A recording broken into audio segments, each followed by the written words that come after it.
सरल सीधे व्यक्ति को संसार में कष्ट सहने पड़ते हैं, पर चालाक व्यक्ति संसार में सुख पाता है, सफल हो जाता है। सफल नहीं होता, ये गलत शब्द है। सफल नहीं होगा। अभी कोई चालाकी से सफल हो सकता है। रावण जैसा कोई चालाक पुरुष था, सब विद्याओं का ज्ञाता, परम चालाक था। कालनेमि से बढ़कर कोई चालाक था?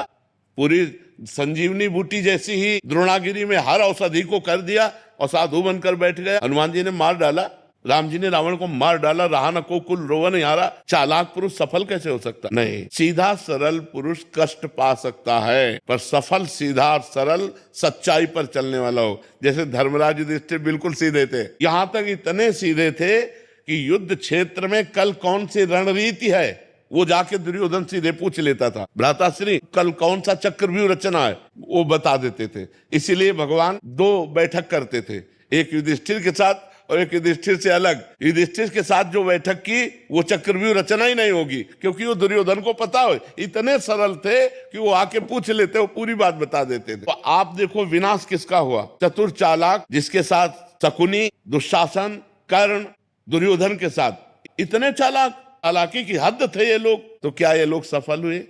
नहीं, सफल हुए सीधे साधे युधिष्ठिर जी महाराज।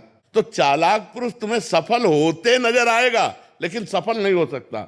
सीधा साधा पुरुष तुम्हें दुख भोगते नजर आएगा, लेकिन वो दुख भोगेगा नहीं, आगे चलकर वही विजय को प्राप्त होगा। थोड़ी यात्रा ऐसी है जिसमें संशय हो सकता है देखकर कि बेईमान, दुष्ट, चालाक, कपटी पुरुष उन्नति को प्राप्त हो रहा है और धर्मात्मा, ईमानदार दुख को प्राप्त हो रहा है। लेकिन परिणाम में जो सही चल रहा है उसका सही परिणाम होगा, और जो गलत चल रहा है उसका गलत परिणाम होगा पक्का।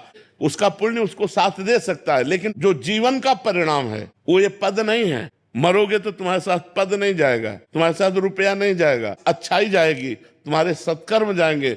और ये पक्की बात समझ लो, जब आपके आचरणों का, और भगवान ऐसी बुद्धि भ्रष्ट कर देते हैं कि खुला आचरण उसकी गंदगी सामने आ जाती है। आदमी की इज्जत चली गई तो किस योग रह गया?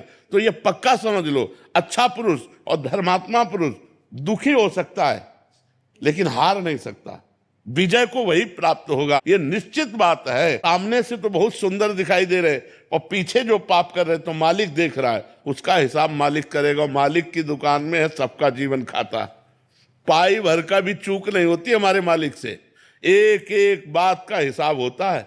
अगर हमने अंगुली भी उठाई है तो उसका भी हिसाब है कि क्यों उठाई और कैसे उठाई।